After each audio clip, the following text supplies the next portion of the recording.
और मुख्यमंत्री जी से आशीर्वाद भी लेकर के आएंगे। और साथ साथ एक बात और बता दें कि आने वाला जो समय है वो भारतीय जनता पार्टी का जिला प्रमुख भी अपना बनाएंगे, ब्लॉक समिति का चेयरमैन भी अपना बनाएंगे। सब आप लोग जो देख रहे हैं, आप सब लोगों के प्यार और आशीर्वाद की वजह से। तो वो अल्लाह का घर है, जहाँ जन्नत आदमी को मिलती है, वहाँ पर वो जगह हमारी ठीक रहनी, कब्रिस्तान हो चाहे हमारे शमशान।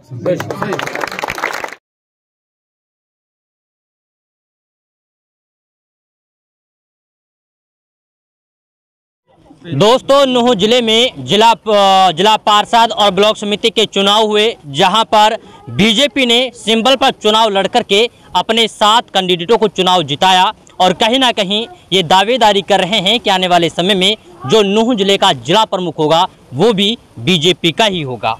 अब सवाल ये बनता है कि किस तरीके से बीजेपी जिला प्रमुख नूंह जिले में बीजेपी का बना पाती है, ये तो वक्त तय करेगा। हालांकि फिलहाल मैं मौजूद हूं नूंह जिले के गांव कंकरखेड़ी में, और कंकरखेड़ी वो गांव है जो कि वार्ड नंबर 25 से बीजेपी के जिला पार्षद जो विजेता रहे हैं तौफीक हिंगनपुरिया, उनका ये ससुराल है। आज उनके ससुराल में नूंह जिला अध्यक्ष नरेंद्र पटेल और नूंह के 2 जो जिला पार्षद हैं वार्ड नंबर 25 से और वार्ड नंबर 23 से एडवोकेट फखरुद्दीन, जिन्होंने भारी मतों से जीत हासिल की है। इसके अलावा आसपास इलाके के जो सरपंच हैं, जो सरदारी हैं, उनका कंकरखेड़ी गांव के लोगों ने फूल माला पहना करके, बम पटाखे फोड़ करके और पगड़ी बांध करके उनका मान सम्मान किया है। हमारे साथ जिलाध्यक्ष हैं नरेंद्र पटेल, बहुत ऊपर हैं आप, या तो नीचे आइए या मैं ऊपर आता हूँ। उनसे बात करेंगे क्योंकि सारे नूंह जिले की बीजेपी की जो कमान है वो उनके हाथों में है, और देखना ये है कि आने वाले समय में अगर जिला प्रमुख बीजेपी का बनता है तो कितना विकास और नूंह जिले में हो पाता है। सबसे पहले तो जो 7 कैंडिडेट आप लोग के जीते हैं उनके लिए आपको ढेरों बधाइयाँ हमारी तरफ से। बहुत बहुत रिजवान भाई, आपका बहुत बहुत धन्यवाद। और मैं धन्यवाद देता हूँ हमारे ज़िले की जनता का जी, जिन्होंने भारतीय जनता पार्टी के 7 जिला पार्षद चुन करके भेजे हैं और जनता ने भारतीय जनता पार्टी पर विश्वास किया है जी। अच्छा, ये बताइए कि जिला पार्षद तो आपके साथ बन गए, क्योंकि आपने पहले इंटरव्यू में भी ये कहा कि हमारा जनाधार लगातार बढ़ता जा रहा है, और जिस तरीके से बीजेपी के 7 कैंडिडेट जीते हैं उससे लगता है कि हाँ, आपका काम धरातल पर दिख रहा है और लोगों को पसंद भी आ रहा है। अब सवाल ये आता है कि क्या वास्तव में बीजेपी ने जो 7 सीट हासिल की है उसके बाद क्या जिला प्रमुख भी बीजेपी का बनेगा या फिर बाजी कोई और मार जाएगा?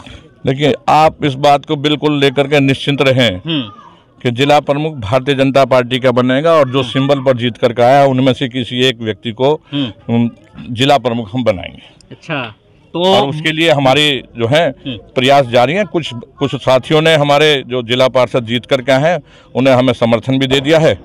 आज हमारे जो पार्टी के जो जीत करके 7 पार्षद आए हैं, आज हम माननीय मुख्यमंत्री जी ने हमें बुलाया हुआ है, तो आज हम सब 7 के 7 पार्षद माननीय मुख्यमंत्री जी के पास चंडीगढ़ जा रहे हैं। वहाँ उनसे मिलेंगे, उनका आशीर्वाद लेंगे, और जो आगे की जो गतिविधि है उनके बारे में अपनी बात रखेंगे या मुख्यमंत्री जी का जो मार्गदर्शन होगा वो लेंगे। अच्छा, जो जिला प्रमुख की सीट है वो जेंट्स में है नूंह जिले की, और इसके अलावा 3 कैंडिडेटों के बारे में ज़्यादा चर्चाएं हो रही हैं कि जिला प्रमुख इनमें से कौन बनेगा, वो तो आपको पता ही है। अब ऐसे में किसके ऊपर ज़्यादा विश्वास जताया जाए? देखिए, मैं इस बात को कह रहा हूँ कि मैं इस बारे में कोई निर्णय नहीं कर सकता। हमारी पार्टी राष्ट्रीय पार्टी है, एक व्यक्ति इसके अंदर में निर्णय नहीं कर सकता। वो माननीय मुख्यमंत्री जी, प्रदेश अध्यक्ष जी तय करेंगे कि किसको इसके अंदर में हमें इसके लिए जिला प्रमुख बनाना है। और आप देखिए कि जिस प्रकार से हमारे फकरू भाई ने जिले के अंदर सबसे ज़्यादा वोटों से 7,000 वोटों से प्लस जीत करके आए, ये अपने आप में बहुत बड़ी मिसाल है। और जनता ने पूरा विश्वास किया है कि भारतीय जनता पार्टी आज जिस प्रकार से आगे बढ़ रही है, पूरे देश के अंदर में भारतीय जनता पार्टी का जो राज चल रहा है, उन्होंने देखा है बड़ा अच्छा जनता का प्यार और जनता के लिए काम कर रहे हैं। इसके अंदर किसी प्रकार का कोई भेदभाव नहीं है। तो आप इससे अंदाजा लगा लिए आगामी आने वाले चुनाव के अंदर में उन्हाना, नूंह और फिरोजपुर सिरका से निश्चित रूप से हम जो है, मेरी बात को आज एक भविष्यवाणी मान करके आप नोट कर लें कि तीनों सीटों पर भारतीय जनता पार्टी के विधायक बन करके आएंगे, ये आप मान लीजिए। और चलिए, अच्छा, एक लास्ट सवाल आपसे ये है, क्योंकि जो जिला प्रमुख की रेस में है वो आपकी दोनों पार्टियों के मिक्स में है, क्योंकि जेजेपी की सरकार और बीजेपी की सरकार गठबंधन की है और गठबंधन की सरकार प्रदेश को चला रही है। तो जो अमन साहब हैं वो जेजेपी में हैं, आप लोग बीजेपी में हैं, तो ऐसे में ये बड़ी टेढ़ी खीर है, इसलिए आपसे सवाल किया जा रहा है कि जेजेपी की तरफ जाएगा या फिर बीजेपी की तरफ जाएगा। रिजवान भाई, मैंने बड़े स्पष्ट शब्दों में कहा कि भारतीय जनता पार्टी के सिंबल पर जो जीत करके आया उसमें से जिला प्रमुख बनेगा। लेकिन वो तो बोलते हैं कि जेजेपी, क्योंकि जब हर एक व्यक्ति को अपनी राय रखने का, अपनी बात रखने का हक है। मैं उसमें दूसरे की बात में क्या कह सकता हूँ, लेकिन जो हमारी जो बात है, हमारा जो मत है, हमारे जो सब लोगों का आपस में जो फैसला है वो ये है कि भारतीय जनता पार्टी के सिंबल पर जो जीत करके आया है उसमें से जिला प्रमुख बनेगा। उनका मानना ये है कि जो सिंबल पे जीते हैं उनसे थोड़ी ना जिला प्रमुख बनेगा, बाकी निर्दलीय सब हमारे साथ हैं।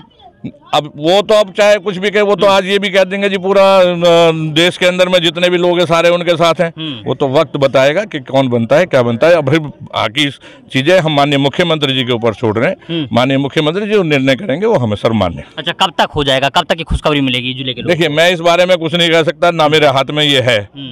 ठीक है, जैसे मीटिंग होगी, चर्चा होगी, बात होगी, हमें भी बुलाएंगे, बात करेंगे, उसके हिसाब से बैठ करके हम बात करेंगे। माननीय मुख्यमंत्री जी का अंतिम जो फैसला होगा अंतिम फैसला होगा, या प्रदेश अध्यक्ष जी का जो फैसला होगा अंतिम फैसला होगा। चलिए, अच्छा, कंकरखेड़ी गांव में आज आप आए हैं, कंकरखेड़ी गांव के लोगों को अच्छा क्या सौगात दे दी आपने आते ही? देखिए, कंकरखेड़ी तो सबसे बड़ी बात तो यह है कि अपने जो जिला पार्षद तौफीक जी हैं, इनकी ससुराल है जी।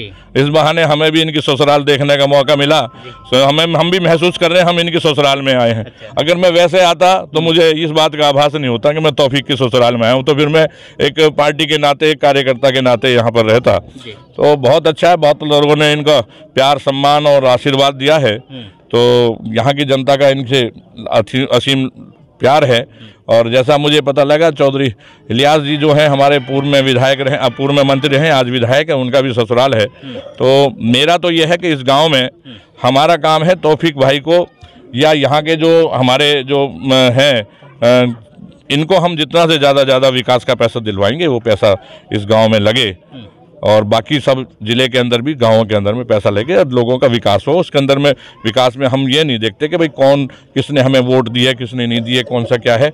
माननीय मुख्यमंत्री जी हमारे यहाँ पे 14 बार आए हैं और उन्होंने विकास के लिए यहाँ का पिटारा खोल कर रखा है, यहाँ पर इतना पैसा दिया है एक भी विधायक ना होते हुए, तो ये अपने आप में बहुत बड़ी बात है। इतने बड़े बड़े काम यहाँ पर किए हैं, तो ये मुंबई एक्सप्रेस हाईवे जब चल जाएगा और यहाँ पर जब जिस तरह से गाड़ियां दौड़ेंगी, जिस प्रकार से यहाँ से 10 महीने के अंदर, 10 घंटे के अंदर में मुंबई आदमी जाएगा, तो देखना। और यहाँ के जिस प्रकार के ज़मीनों के रेट बने हैं, बढ़े हैं यहाँ पर ज़मीनों के रेट, यहाँ गोदाम वेयर हाउस के बनेंगे, रेलवे लाइन चलेगी, पानी की लाइनें आएंगी, तो ये अपने आप में आगामी जो आने वाला समय है वो मेवात क्षेत्र का है।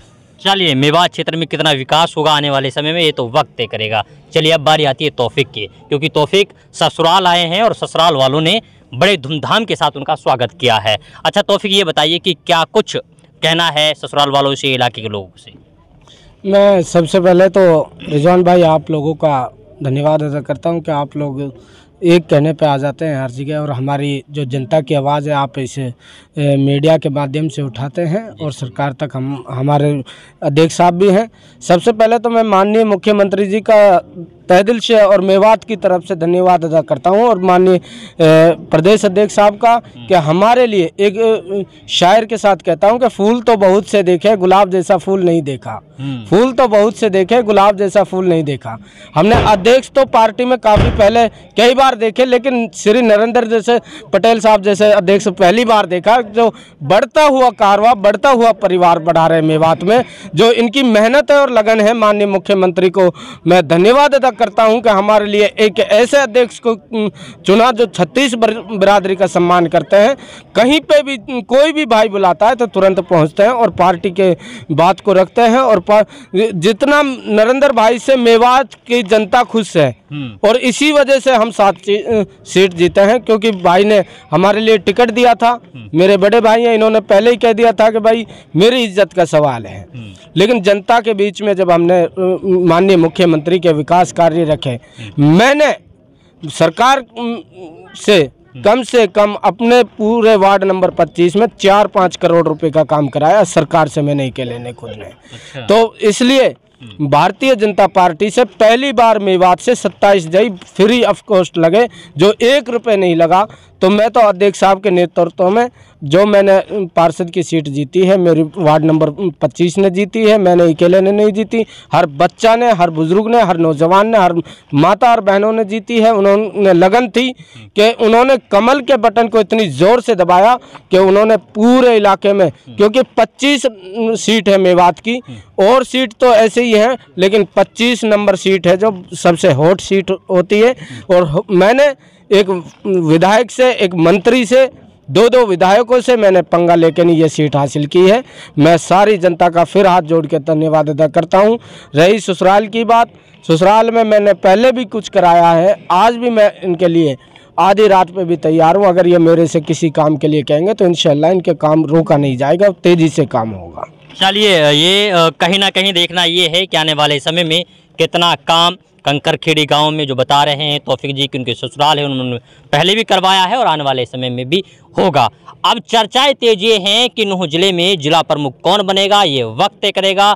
जिलाध्यक्ष साहब ने आज बताया कि हम लोग सीएम साहब के पास जा रहे हैं, बात करेंगे, और कहीं ना कहीं उम्मीद ये है कि जिला प्रमुख बीजेपी का होगा और आने वाले समय में जल्द इसकी घोषणा भी कर दी जाएगी। और जैसे ही जिला प्रमुख बीजेपी का नूंह जिले में बनेगा, उसके बाद विकास की गति दुगनी हो जाएगी। खैर, आज के लिए बस इतना ही। फिर होगी मुलाकात एक नए प्रोग्राम के साथ, एक नए मुद्दे के साथ। तब तक के लिए आप बने रहिए सिर्फ और सिर्फ भारत टीवी के साथ।